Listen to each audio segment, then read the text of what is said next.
लोग क्या कहेंगे, ये एक ऐसी खतरनाक बीमारी है जिससे हमारे देश में ज्यादातर लोग परेशान और चिंतित रहते हैं। उन्हें लगता है जैसे उनकी प्रतिष्ठा दांव पर लगी है। हमारे यहाँ किसी की प्रतिष्ठा हमेशा इस बात पर निर्भर करती है कि लोग क्या सोचते हैं और कहते हैं। आमतौर पर ये किसी की काबिलियत पर आधारित नहीं होती। इंसान दूसरों की राय के शोर में अपनी खुद की आवाज ना खोए। इसलिए जीवन में अगर सफलता पानी है तो हारे हुए की सलाह और जीते हुए का तजुर्बा सुने, लेकिन दिमाग खुद का ही प्रयोग करें। जीवन की सबसे बड़ी परिभाषा यही है कि हारेंगे तो सीखेंगे और जीतेंगे तो सिखाएंगे।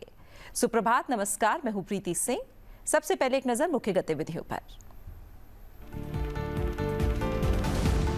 अंगदान में भारत बने विश्व के लिए मिसाल, पैसों के लिए ना हो अंगों का व्यापार। राजस्थान यात्रा के दौरान उपराष्ट्रपति जगदीप धनखड़ ने कहा, रक्तदान के साथ अंगदान को लेकर भी समाज में जागरूकता जरूरी।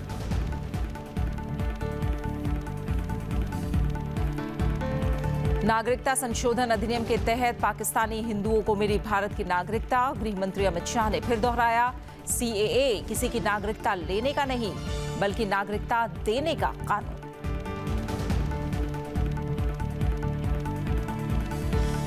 विदेश मंत्री एस जयशंकर एक दिन के दौरे पर पहुंचे कुवैत के प्रधानमंत्री और क्राउन प्रिंस से की मुलाकात। कहा, भारत और कुवैत का रिश्ता सदियों पुराना, द्विपक्षीय संबंधों को और बेहतर बनाने के तरीकों पर हुई चर्चा।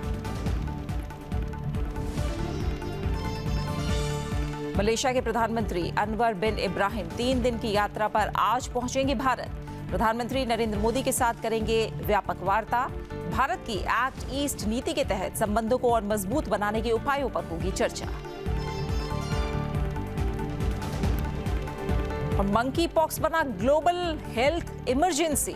दुनिया भर में बढ़ते मामलों को देखते हुए डब्ल्यूएचओ ने की घोषणा। प्रधानमंत्री नरेंद्र मोदी की मंकी पॉक्स की स्थिति पर लगातार नजर। देश में एमपॉक्स को लेकर तैयारियों की स्थिति और तमाम उपायों की समीक्षा के लिए हुई उच्च स्तरीय बैठक।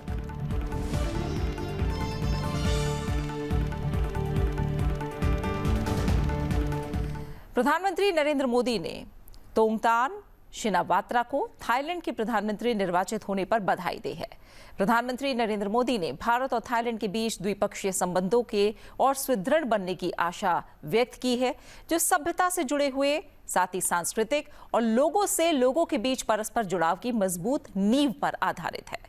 प्रधानमंत्री नरेंद्र मोदी ने एक्स पर एक पोस्ट किया और इसमें लिखा है, थाईलैंड के प्रधानमंत्री के रूप में आपके चुने जाने पर बधाई। एक अत्यंत सफल कार्यकाल के लिए शुभकामनाएं। भारत और थाईलैंड के बीच द्विपक्षीय संबंधों को और सुदृढ़ बनाने के लिए आपके साथ काम करने को लेकर तत्पर हूं, जो सभ्यतागत, सांस्कृतिक और लोगों से लोगों के बीच परस्पर जुड़ाव की मजबूत नींव पर आधारित है।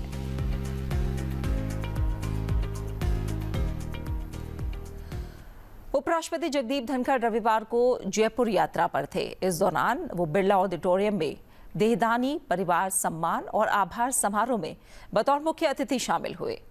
कार्यक्रम को संबोधित करते हुए उपराष्ट्रपति जगदीप धनखड़ ने कहा कि देश में कुछ लोगों ने अपने राजनीतिक हित को राष्ट्र हित से ऊपर रखा है। उन्होंने उम्मीद जताई कि उन्हें सद्बुद्धि आएगी। उपराष्ट्रपति ने आशा व्यक्त की है कि ऐसे लोग हमारे देश की स्वतंत्रता प्राप्ति के लिए किए गए सर्वोच्च बलिदानों से कुछ सीख लेंगे।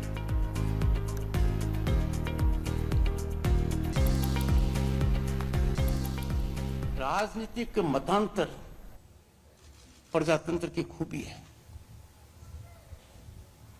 अलग अलग विचार रखना प्रजातंत्र के गुलदस्ते की महक है, पर यह तब तक ही है जब राष्ट्र हित को तिलांजलि नहीं दी जाए। राष्ट्र हित को सर्वोपरि नहीं रखेंगे तो जो ये राजनीतिक मतांतर है, ये राष्ट्र विरोधी बन जाता है। देखने में अक्सर आता है कि व्यक्ति के हित को, राजनीतिक स्वार्थ को राष्ट्र हित से ऊपर रखा जा रहा है। और जिन लोगों ने अच्छे पद ग्रहण किए हैं, बड़े पद ग्रहण किए हैं, वो विचारधारा ऐसे प्रोजेक्ट करते हैं जैसे कि इस देश में कुछ भी हो सकता है।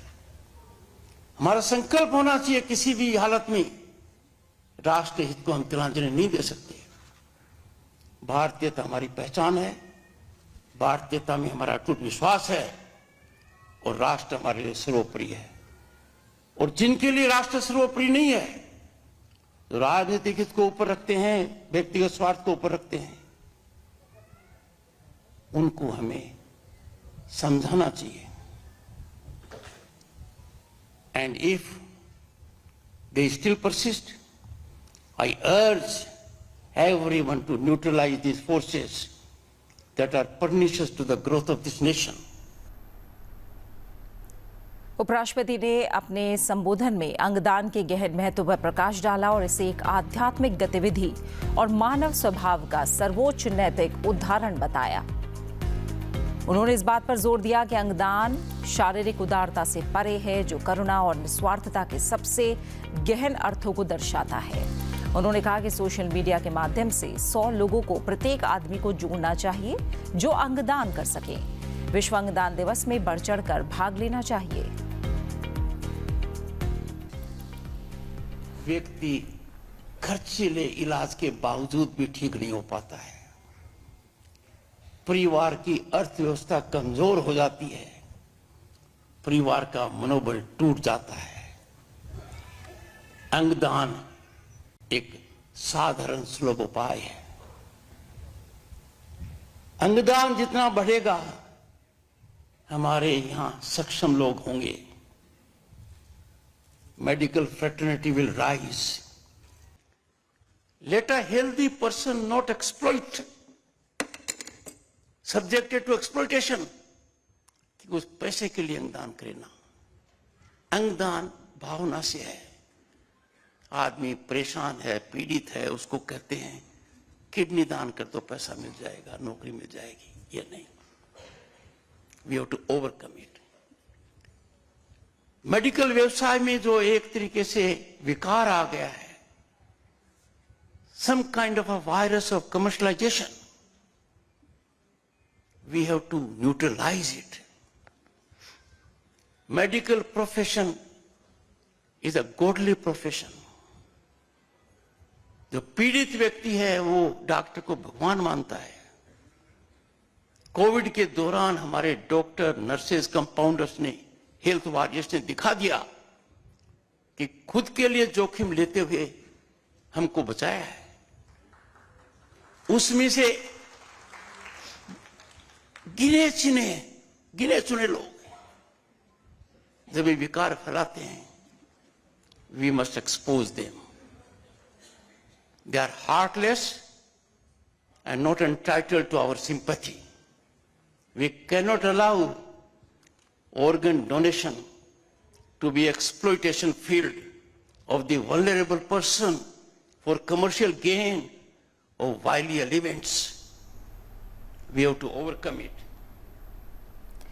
उपराष्ट्रपति जगदीप धनखड़ ने कॉर्पोरेट्स, व्यापार संघों, व्यापारिक संगठनों, व्यापारिक नेताओं से अपील की कि वो आर्थिक राष्ट्रवाद को बढ़ावा दें, वोकल फॉर लोकल बनकर इसे बढ़ावा दें, स्वदेशी में विश्वास रखें और केवल वही आयात करें जो बहुत जरूरी हो।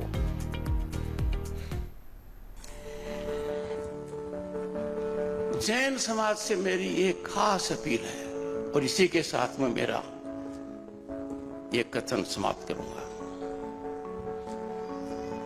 हम देश में आयात करते हैं कैंडल का, काइट का, खिलौने का, फर्नीचर का, कारपेट का, कपड़ों का। हम आयात नहीं कर रहे हैं, हम हमारे लोगों से काम छीन रहे हैं। हम हमारे उद्यमी को आगे बढ़ने नहीं दे रहे हैं। हम हमारे फॉरेन एक्सचेंज को हमसे बाहर भेज रहे हैं। क्या मात्र धन लाभ के लिए इकोनॉमिक नेशनलिज्म, आर्थिक स्वतंत्रता को तिलांजलि दी जा सकती है?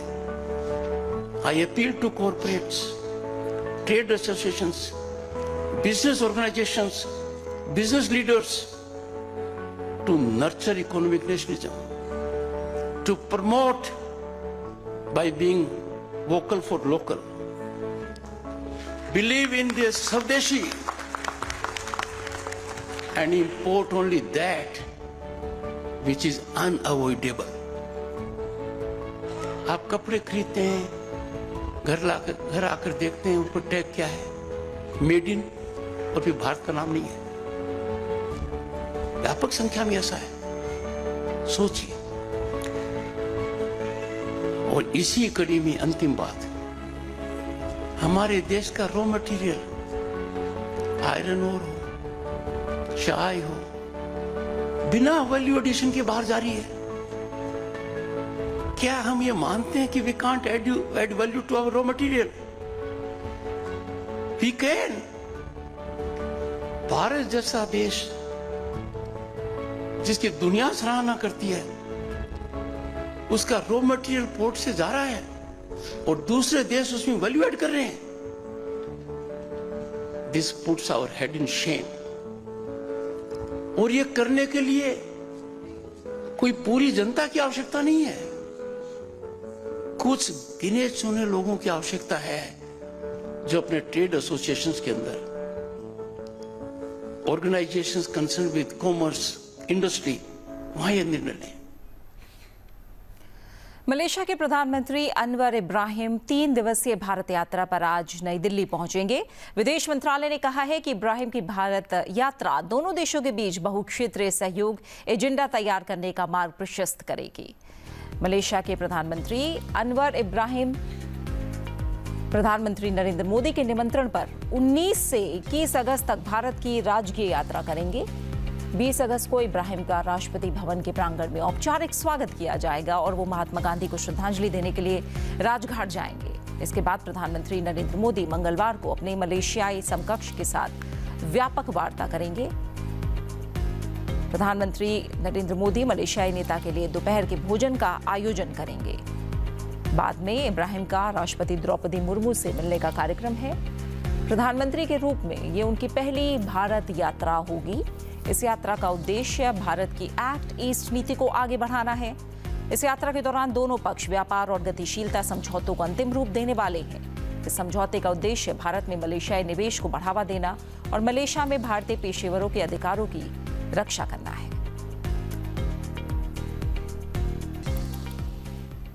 केंद्रीय गृह मंत्री अमित शाह ने रविवार को अहमदाबाद में नए नागरिकता संशोधन अधिनियम यानी सीएए के तहत अहमदाबाद में 188 पाकिस्तानी हिंदुओं को भारत की नागरिकता प्रदान की।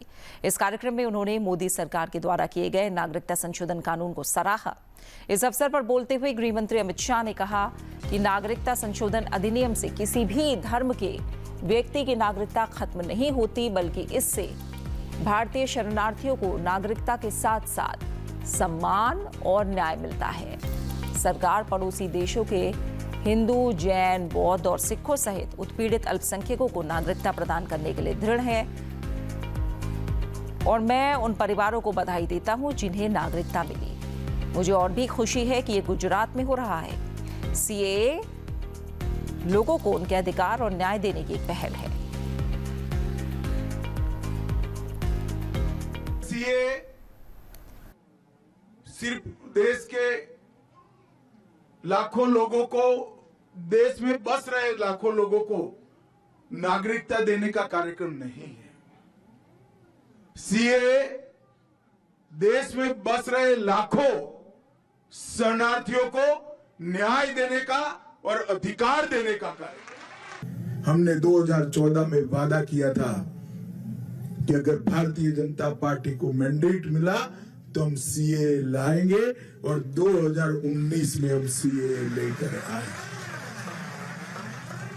और करोड़ों हिंदू, करोड़ों जैन, बौद्ध, सिख जिनको न्याय नहीं मिला था, उनको न्याय देने की शुरुआत हुई। मेरे जैसे समाज जीवन के कार्यकर्ता के लिए एक बहुत भावुक क्षण है, क्योंकि ये सीएए सिर्फ देश के लाखों लोगों को, देश में बस रहे लाखों लोगों को नागरिकता देने का कार्यक्रम नहीं है। सीएए देश में बस रहे लाखों शरणार्थियों को न्याय देने का और अधिकार देने का कार्यक्रम। मैं 2008 में पाकिस्तान से इंडिया आया था हम 6 लोग आए थे। हम जब यहाँ से ये आए नहीं आए हिंदुस्तान में, हमको बहुत दिक्कत थी। हमको स्कूल का दाखिला नहीं मिल रहा था, नौकरी नहीं मिल रही पापा को। फिर 2014 में जो लोन निकला था एक, उसमें आधार कार्ड पान कार्ड बनाया मोदी जी ने। फिर अभी तो सीए का निकला है जो, उसमें बहुत खुशी हुई। आज मेरे पापा को मिली है, कल हमको भी मिलेगी, ऐसी हमको आशा है। मोदी जी से बहुत बहुत धन्यवाद मानते हैं। आज जो सुनहरा अवसर है हमारे लिए, तो मैं तो 2012 में आया हूँ यहाँ पे, और आज 12 साल के बाद तब जाके हमें सीए के माध्यम से हमें ये सिटीजनशिप मिली है। मैं बहुत बहुत आभारी हूँ सरकार का, जो विस्थापित हिंदू के लिए काम कर रही है। विदेश मंत्री एस जयशंकर ने कुवैत के शीर्ष नेतृत्व से मुलाकात की और द्विपक्षीय संबंधों को और मजबूत करने के तरीकों, साथ ही क्षेत्र में भू राजनीतिक घटनाक्रम पर चर्चा की। रविवार को एक दिवसीय यात्रा पर कुवैत पहुंचे एस जयशंकर ने क्राउन प्रिंस शेख सबा अल खालिद अल सबा से मुलाकात की और द्विपक्षीय संबंधों को और मजबूत करने और ऊंचे स्तर पर ले जाने के लिए उनके साथ विचार विमर्श किया। एस जयशंकर ने एक्स पर एक पोस्ट भी की और कहा कि कुवैत के क्राउन प्रिंस शेख सबा अल खालिद अल सबा अल हमद अल मुबारक अल सबा से मुलाकात करके गौरवान्वित महसूस कर रहा हूं। राष्ट्रपति और प्रधानमंत्री की ओर से भी उन्हें शुभकामनाएं दी गई हैं।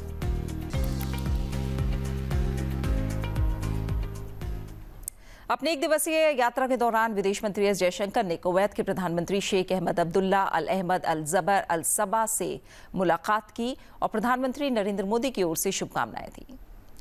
विदेश मंत्री एस जयशंकर ने एक्स पर एक पोस्ट में कहा कि कुवैत के प्रधानमंत्री शेख अहमद अब्दुल्ला अल अहमद अल जबर अल सबा से मुलाकात करके प्रसन्नता हुई।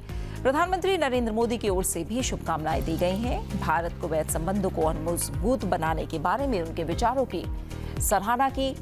आर्थिक सहयोग को आगे बढ़ाने के संबंध में उनके विचारों को महत्व दिया गया है।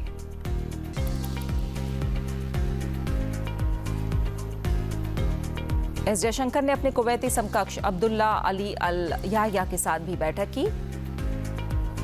बैठक के दौरान दोनों नेताओं ने राजनीतिक, व्यापार, निवेश, स्वास्थ्य, शिक्षा, दोनों देशों के लोगों के बीच संपर्क और कनेक्टिविटी को कवर करने वाली व्यापक साझेदारी की समीक्षा की। दुनिया भर के कई देश इन दिनों मंकी पॉक्स का संक्रमण झेल रहे हैं। कांगो से शुरू हुई ये बीमारी कई अफ्रीकी देशों से होते हुए यूरोप के देश, स्वीडन और भारत के पड़ोसी देश पाकिस्तान तक पहुंच चुकी है। दुनिया भर में बढ़ते मंकी पॉक्स वायरस के संक्रमण को देखते हुए विश्व स्वास्थ्य संगठन ने इस वायरस को लेकर ग्लोबल पब्लिक हेल्थ इमरजेंसी घोषित कर दी है। WHO के महानिदेशक टेड्रोस एड्हानोम घेब्रेयेसस ने सभी देशों को इस बढ़ते संक्रामक रोग को लेकर सावधानी बरतने की सलाह दी है। अध्ययनों के मुताबिक एमपॉक्स बेहद संक्रामक और जानलेवा संक्रमण का कारण बन सकता है। थोड़ी सी भी लापरवाही संक्रमण के व्यापक प्रसार का कारण बन सकती है। भारत में फिलहाल मंकी पॉक्स का कोई केस सामने नहीं आया है, लेकिन सरकार ने पहले ही तैयारी शुरू कर दी है। प्रधानमंत्री नरेंद्र मोदी ने एमपॉक्स की स्थिति पर लगातार वो नजर बनाए हुए हैं और उनके प्रमुख सचिव डॉक्टर PK मिश्रा ने एक उच्च स्तरीय बैठक की अध्यक्षता भी की। इस बैठक में प्रधानमंत्री नरेंद्र मोदी के निर्देशन में मंकी पॉक्स यानी चेचक जैसी जो ये खतरनाक बीमारी है, इसकी तैयारियों पर चर्चा की गई और इससे एक दिन पहले बढ़ते खतरे को देखते हुए स्वास्थ्य मंत्री JP नड्डा ने वरिष्ठ अधिकारियों के साथ शनिवार को बैठक करके स्थिति का जायजा लिया था।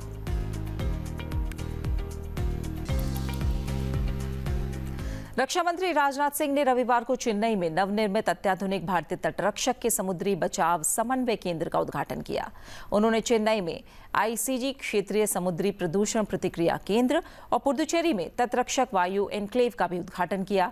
ये तीनों सुविधा केंद्र समुद्री सुरक्षा मजबूत करने और आपात स्थितियों में महत्वपूर्ण भूमिका निभाने के लिए तैयार हैं, जिससे सामुद्रिक सुरक्षा और पर्यावरण संरक्षण के प्रति भारत की प्रतिबद्धता और मजबूत होगी।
आज देश भर में रक्षाबंधन का पर्व मनाया जा रहा है। इस बार रक्षाबंधन पर भूतपूर्व सैनिकों ने सिपाही रक्षा सूत्र का नेतृत्व किया, जिसके तहत भारत के सुदूर कोनों में रहने वाले सैनिकों को 9 लाख राखियां भेजी गईं।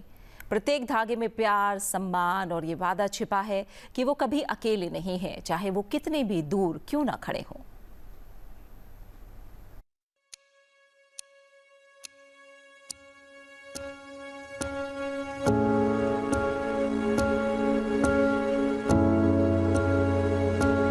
राखी का पावन त्योहार, जब एक बहना राखी बांधती है तो उसकी सुरक्षा गारंटी। जब देश 19 तारीख को राखी का पावन त्योहार मनाएगा, हमारे सरहदों पे बैठे ऐसे लाखों वीर जो बहनों से हजारों सैकड़ों किलोमीटर दूर रहते हैं, कि याद राखी कब पहुंचती है, नहीं पहुंचती है। अगर किसी सैनिक के पास राखी आ जाती है तो वो छुपके जाके मंदिर में बांध लेता है कि दूसरे के सैनिक को राखी नहीं आई, उसको खराब लगेगा।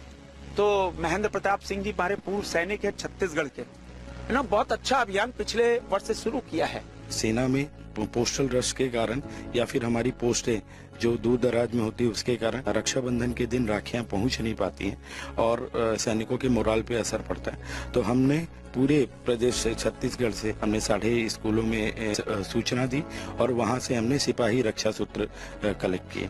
हमने ये प्रोसेस उनको बताया कि आप कोई भी किसी भी लिफाफे में एक चुटकी मिट्टी डालिए, एक राखी डालिए और सैनिकों के लिए पत्र लिखिए कि भैया आप हमारे देश की रक्षा करते हैं, हमारी तरफ से ये सिपाही रक्षा सूत्र अपनी कलाई पे बांध लेना और हमारे देश की रक्षा करना। तो ये पूरा सिपाही रक्षा सूत्र का कार्यक्रम जो सीधे सीधे देश की भावनाओं को सेना के साथ जोड़ता है और हम पूर्व सैनिक इसके बीच में माध्यम बनकर, हमारा जो संगठन है पूर्व सैनिक संगठन सिपाही, माध्यम बनकर हम इसके बीच में कार्य कर रहे हैं।